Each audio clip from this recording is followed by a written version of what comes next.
ክፉን ዘመን አመፀኛን ዘመን የሚዋጁ አማኞች ምን አይነት አማኞች ናቸው?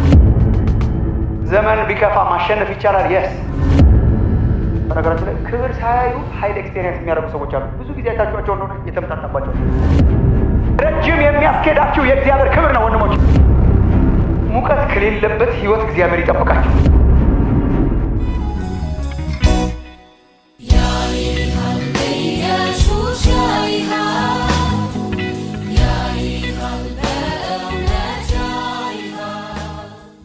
ማካፈላችሁ ሀሳብ ከሕዝቅኤል ምዕራፍ 1 ምዕራፍ 2 እና ምዕራፍ 3 የመጣ ነው። ትንሽ ዋና ሀሳቦችን ለማየት እንሞክራለን። ከነኚህ 3 ምዕራፎች ምን መሰላችሁ ወገኖቼ? አንድ ነገር ነው በልቤ ውስጥ ያለው እንዳካፈላችሁ። አንዳንድ ጊዜ መንገድ ስትሄዱ፣ ለምሳሌ ገጠር ስትሄዱ ወይ ደግሞ አንዳንድ ጊዜ በአውሮፕላን ስትሄዱ በረሃማ አካባቢዎችን አይታችሁ እንደሆነ በጣም በረሃማ አሸዋማ፣ ይሄ በጣም ሙቀት ያለበት፣ ይሄ ዝናብ የማይዘንብበት በረሃማ አካባቢ፣ ምንም ዛፍ የሌለበት ዝም ብሎ በቃ አሸዋና ሙቀት ምናምን ፊልም የምታደርጉበት ቦታ ላይ እኔ እንዴት እንደሆነ አላውቅም፣ አንዳንድ በጣም በቃ ውሃ ሲጠጡ የከረሙ የሚመስሉ ለምለም ዛፎች ቁጭ ብሎ አይታችሁ ታውቁ እንደሆነ ካላያችሁ ወደፊት አስተውሉ። አሚን አካባቢው በረሃ ነው፣ እነሱ ለምለም ነገር ናቸው። እና በበረሃ መካከል ያሉ የለመለሙ ዛፎች አሉ። እና ዝም ብላችሁ ኦብዘርቭ አድርጉ። ጉግል ብታደርጉ ታገኛላችሁ። ዚህ ዴይስ ሲዶን ሀብቱ ጎ ምንም ችግር የለም። አሁን ጉግል አወይ ይባላል። እና በረሃ ነው ግን በረሃማነትን የሚቋቋሙ ይባላሉ። አየር ዘነበም አልዘነበም ይቋቋማሉ። ሰማ ስራቸውን ወደ ሆነ ቦታ ሰደው ሳይሆን አይቀርም። የሆነ ቦታ ድረስ ሄዶ ውሃ የሚያመጣ ስር ሳይኖራቸው አይቀርም። በረሃ ነው፣ ዝናብ አይዘንብም፣ ምንም የለም። ግን አረንጓዴ የለመለሙ ነገር ናቸው። እንዴት እንደሆነ አላውቅም። ይህ በረሃማነትን፣ ሙቀትን፣ ዝናብ አለመዝነብን፣ የዌዘር መቀያየርን ቢዘንብም ባይዘንብም ተቋቁመው የሚኖሩ ናቸው። ተቋቁመው የሚያሸንፉ ናቸው።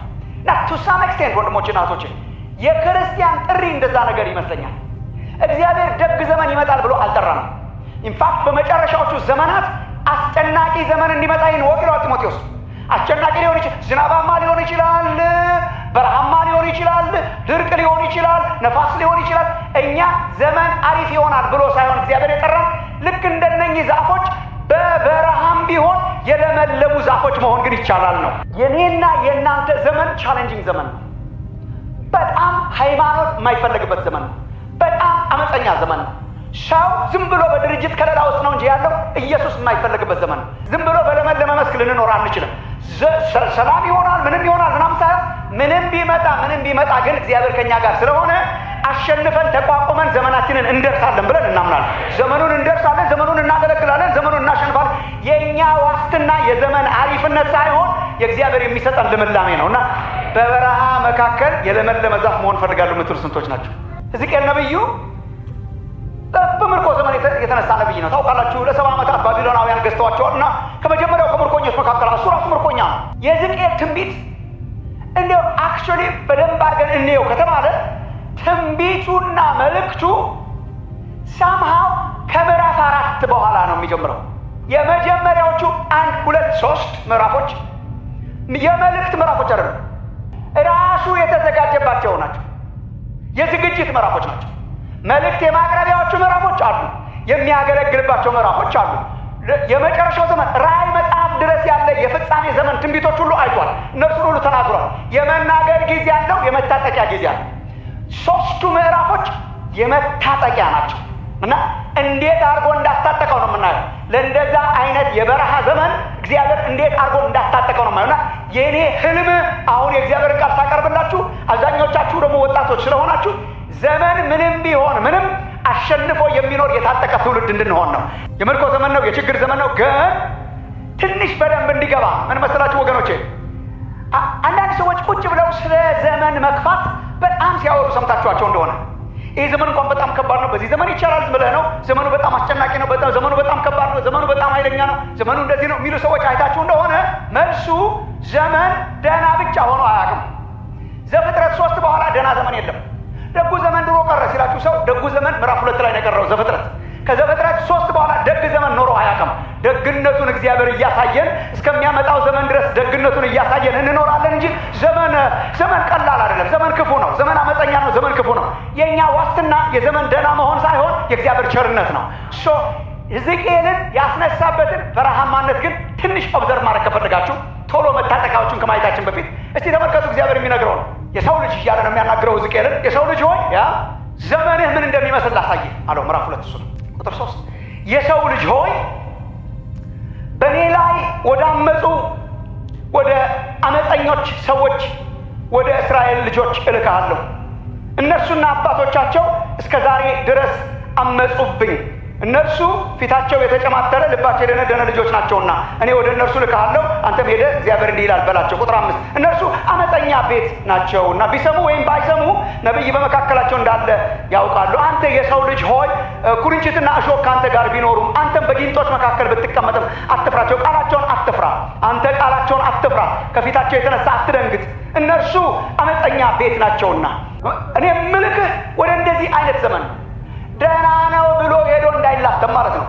ለምን መሰላችሁ? ሳያውቅ ሄዶ እንዳይላተም፣ ሳያውቅ ሄዶ እንዳይላተም ምልክህ የምትኖርበት ዘመን ይህንን ይመስላል። እግዚአብሔር እየተናገረን እንደሆነ ስለማመን እኮ ነው የምጨቀጭቃችሁ። የምትኖሩበትን ዘመን እወቁ። ይህን ይመስላል ብሎ እግዚአብሔር ይነግረዋል። እና ምንም ወደ ግራ ወደ ቀኝ እንዳይ ምን አይነት ዘመን ውስጥ ነው የምትኖረው ይለዋል። መግለጫ ቃሏን ተናገሯት። ይቅድም አመፀኛ እንዲሁም እግዚአብሔርን የሚገርመኝ አንተ የሰው ልጅ ሆይ ያ በእኔ ላይ ወደ አመፁ ሰዎች ነው ምልክ ይልበራ በእሱ ላይ አመፀው ሕዝቅኤልን ይልከዋል በመካከላቸው እንዲሆኑ በእኔ ላይ ወደ አመፁ ወደ አመፀኞች ሰዎች ወደ እስራኤል ልጆች ልካለሁ። ደጋግሞ አመፀኛ ነው ሰው አመፀኛ ነው። ይሄ እኮ ባይዘወይ ኤቲየስት የሆነ ጋድለስ የሆነ ፓጋን የሆነ ጣዖት አምላኪ ህዝብ እኮ አይደለም። ሃይማኖት ያለው ህዝብ ነው። ሃይማኖት አለው፣ ግን እኔ ላይ አምፀዋል። አመፀኛ ልጆች ናቸው። በደንብ ማወቅ አለብህ። የምትኖርበት ዘመን የአመፅ ዘመን ነው።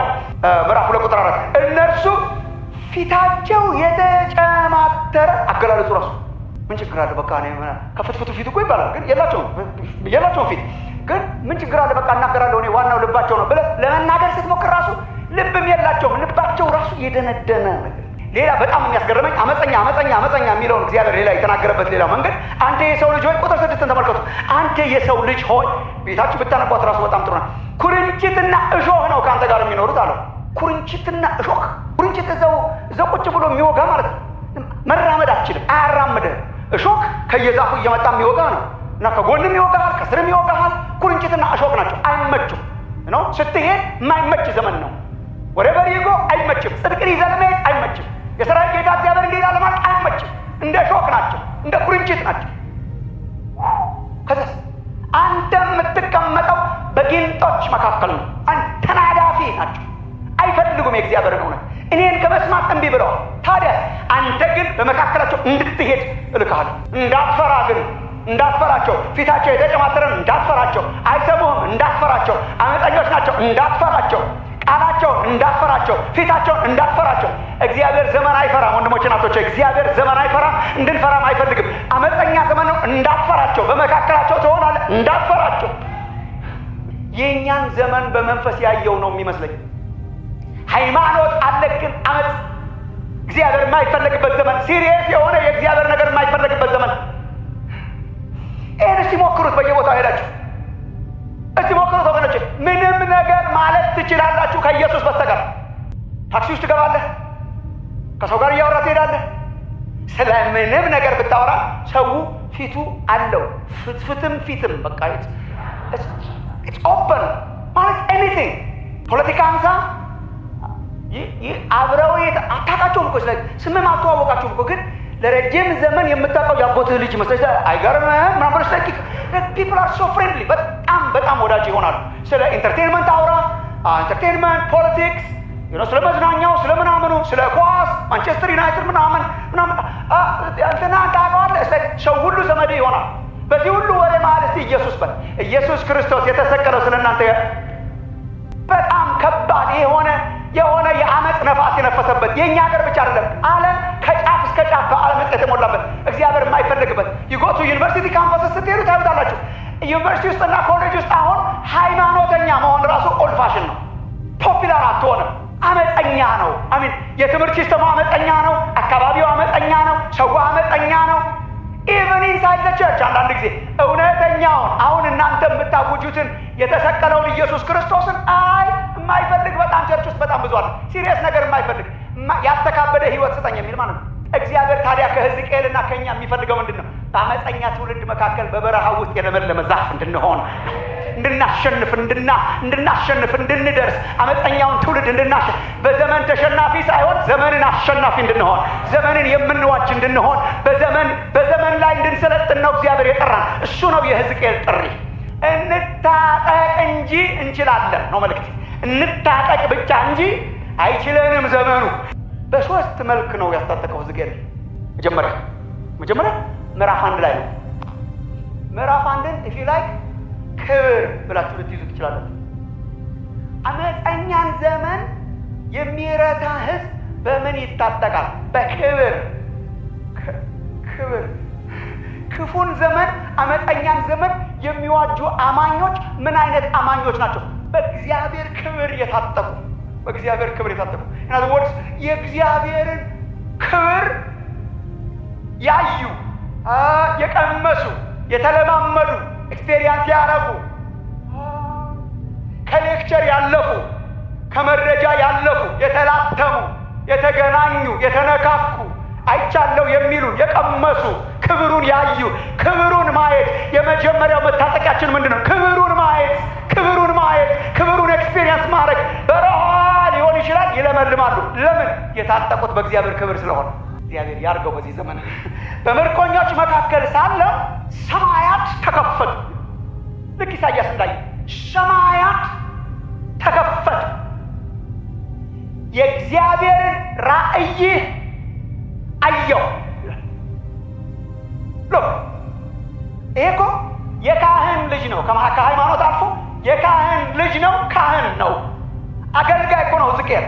ግን አንድ ነገር ሆነልኝ ይላል። እሺ በዚህ ክፉ ዘመን ሄጄ ከማገልገሌ በፊት ምን ሆነልኝ ይላል? ሰማያት ተከፈቱና የእግዚአብሔርን ክብር አየው። ግን ያየውን ይዘረዝርላችሁ። ምን አየ ሕዝቅኤል?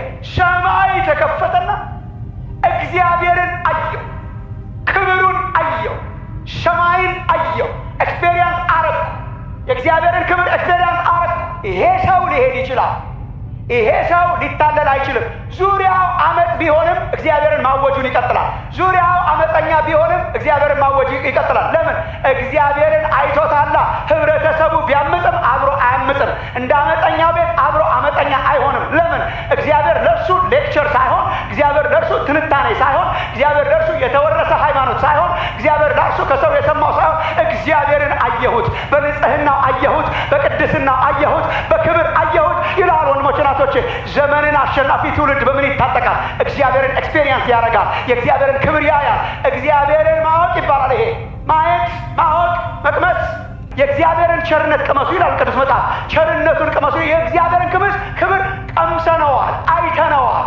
ሕዝቅኤል ሊሄድ ይችላል። አሁን የስ ዘመኑን ሊያገለግል ይችላል። የስ አመፀኛው ዘመን አያስፈራው። የስ ለምን? የእግዚአብሔርን ክብር ቀምሷል።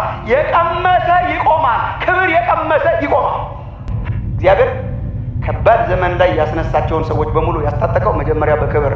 ሙሴ ና ሂድና ነፃ ታወጣልኛለህ ሕዝቤን። ኧረ እኔ አልችልም። ቆይ አንዴ ሳብ አደረገውና ራሱን አሳየው ማለት ነው። እግዚአብሔር መልሱ ራሱን ማሳየት ነው። ስንቃችን እግዚአብሔር ነው። ዘመንን የምንቋቋመው በእግዚአብሔር ክብር ነው። ረጅም የሚያስኬዳችሁ የእግዚአብሔር ክብር ነው ወንድሞቼ። ረጅም ዘመን የሚያስኬዳችሁ በአመፀኛ ዘመን ላይ እንድትሰለጥኑ የሚያደርጋችሁ የእግዚአብሔር ክብር መቅመስ ነው፣ ማየት ነው፣ ኤክስፔሪየንስ ማድረግ ነው። በእግዚአብሔር ክብር የተሞሉ የእግዚአብሔርን ክብር የቀመሱ የጌታን ኃይል ያዩ ዘመናቸውን ያሸንፋሉ። ዘመን ቢከፋ ማሸነፍ ይቻላል። የስ ምን ይጠይቃል? መታጠቅ። በምን? በጌታ ክብር። በነገራችን ላይ ክብር ሳያዩ ኃይል ኤክስፔሪየንስ የሚያደርጉ ሰዎች አሉ። ብዙ ጊዜ አይታችኋቸው እንደሆነ የተመጣጣባቸው ነው። እግዚአብሔርን አይፈሩትም። ክብር ሳያዩ በኃይል መታጠቅ ያለ እግዚአብሔር ፍርሃት እንድናገለግል ያደርገናል። ክብሩን አይተው ኃይል የታጠቁትን ካገኛቸው የእግዚአብሔር ፍርሃትም አለ፣ ዳይናማይት አይነት መሄድም አለ። ሁለተኛው የታጠቀው ኃይል ነው። በእግር የሚያቆም ኃይል እንዲሄድ በዘመኑ ላይ በእግር የሚያቆም የመንፈስ ቅዱስ ኃይል። መንፈስ ገባብኝ። ሙቀት ከሌለበት ህይወት እግዚአብሔር ይጠብቃቸው። የተለመደ ስርዓት ብቻ ማይንቀሳቀስ ፈቀቅ የማይል ሪስክ የማይወስድ የማይሞቀው ምንም የማይለው የተደረደረ ነገር ብቻ የሚያደርግ ሶሳይቲ እንድንሆን እኮ እግዚአብሔር አልጠራንም። መንፈሱ ሲመጣ መንፈስ አንስቶ አስወገደኝ። በመንፈስ ሙቀት ሄድኩ። ምዕራፍ 3 ወደታች ዝቅ በሉ ከፈለጋችሁ። ቁጥር 22 በዚያም የእግዚአብሔር እጅ በእኔ ላይ ነበረች። እርሱም ተነስተህ ወደ ቆላው ሂድ፣ በዚያም እናገርሃለሁ አለኝ። እኔም ተነስቼ ወደ ቆላው ሄድ፣ እነሆም በኮበር ወንዝ እንዳየሁት ክብር ያለ የእግዚአብሔር ክብር በዚያ ቆሞ ነበር። በግንባሬም ተደፋሁ ይልና መንፈስም ገባብኝ። በመንፈስ እንጂ ባህልና በብርታት አይደለም። የሠራዊት ጌታ እግዚአብሔር እኮ ፕሪንሲፕል እንደሆነ ታውቃላችሁ። እንትን ነው ፕሪንሲፕል ነው። በመንፈስ እንጂ ባህልና በብርታት አይደለም ይላል የሠራዊት ጌታ እግዚአብሔር። በቃ ሕይወት በመንፈስ ጌታችን ያገለግለው በመንፈስ። ደቀ መዛሙርቱ ከመውጣታቸው በፊት እኮ ያስጠነቀቃቸው ነገር በመንፈስ እንዲወጡ እንዴ ኃይል እስክትቀበሉ ድረስ እንዳትወጡ። በቃ ኃይል መንፈስ ይሙላባችሁ እንጂ በወይን ጠጅ አትስከሩ ሲል ቅዱስ ጳውሎስ በኤፌሶን ልክ እንደ በየቀኑ በወይን ጠጅ መስከር እንደሚቻል በመንፈስ ኃይል በየዕለቱ መታጠቅ ይቻላል። እተ ኮንቲኒየስ የአንድ ቀን አይደለም። መንፈስ ያነሳል፣ መንፈስ ያወጣል፣ መንፈስ ያገባል፣ መንፈስ ያናግራል። የመንፈስ ሕዝብ እግዚአብሔር ያርገን። በመንፈሱ የታጠቀ መንፈሱን የሚጠማ በመንፈስ ቅዱስ የተሞላ ኃይል። ያለ መንፈስ ቅዱስ አንችለውም ወንድሞች ናቶች። ኃይል ያስፈልጋል። በክብር መታጠቅ ያስፈልጋል። ግን ኃይል የሚያስኬድ ኃይል። የሀገራችን የቤተ ክርስቲያንና የወንጌል ታሪክ የመንፈስ ቅዱስ ታሪክ ነው። እዚህ ግባ የማይባሉ ትንሽ ተማሪዎችን አስነስቶ ነው እግዚአብሔር አገሩን የሆነ ነገር ያደረገው። የማይታሰብ የማይገመት አይነት ድራስቲክ የሆነ የቤተ ክርስቲያን ግሮዝ ነው እዚህ ሀገር የታየው። ሚስጥሩ መንፈስ ቅዱስ ሐዋርያት ሥራ ላይ ያየነው የመንፈስ ቅዱስ ክብር ነው። በመንፈስ የሚሞላ መንፈሱን የሚጠማ በመንፈስ ቅዱስ ሙላ የሚል ሲዘመር የሚሞላ ቃል ሲሰበክ የሚሞላ ሲወጣ ሲገባ የሚሞላ በየቀኑ በመንፈስ ቅዱስ የሚሞላ ለመንፈስ ቅዱስ ሴንሲቲቭ የሆነ ለመንፈስ ቅዱስ የተከፈተ ያልተመረቀ ረሃብተኛ የሚጠማ የሚራብ የእግዚአብሔርን ክብር የሚራብ በምን አስታጠቀው? ዝቄን በክብር ደግሞስ በኃይል ደግሞስ በቃሉ ነው። እንዴት አይነት እንዲሁ ይሄንን ኮምፕሊትነስ እግዚአብሔር በዘመናችን ያምጣ። ምን አይነት ኮምፕሊት አድርጎ ነው የላከው ሰውየው ማለት መሽሎኪያ ቀዳዳ የለውም። ቀስት መግቢያ ላይም ዘግቶታል፣ እዚህም ዘግቶታል፣ እዚህም ዘግቶና ክብሩን አይቻለሁ፣ ኃይል ተሞልቻለሁ፣ ጌታ ልኮኛል። ምን አለ ምን አለ?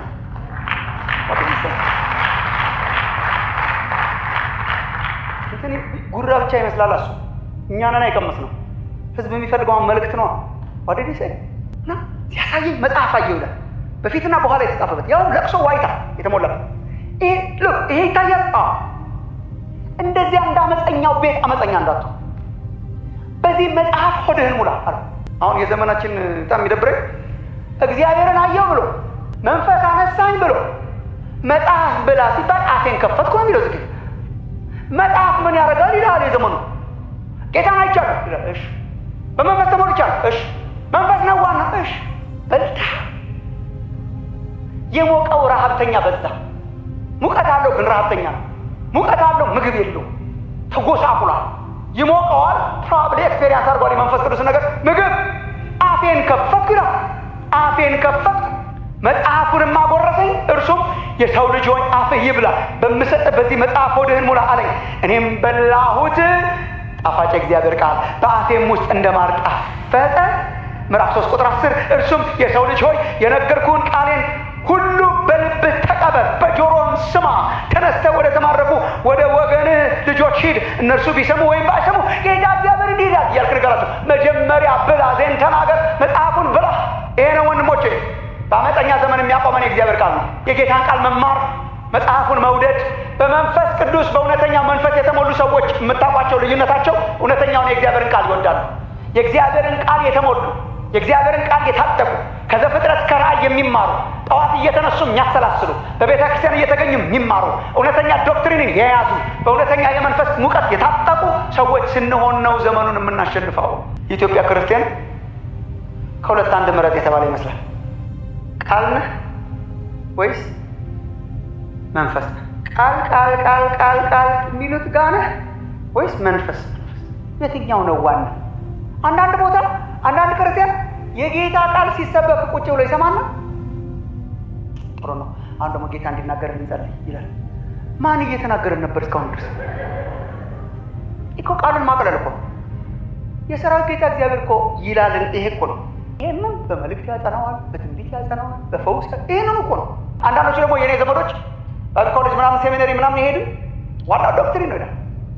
ዶክትሪን ገና ስትል አርፎ ቁጭ ይላል።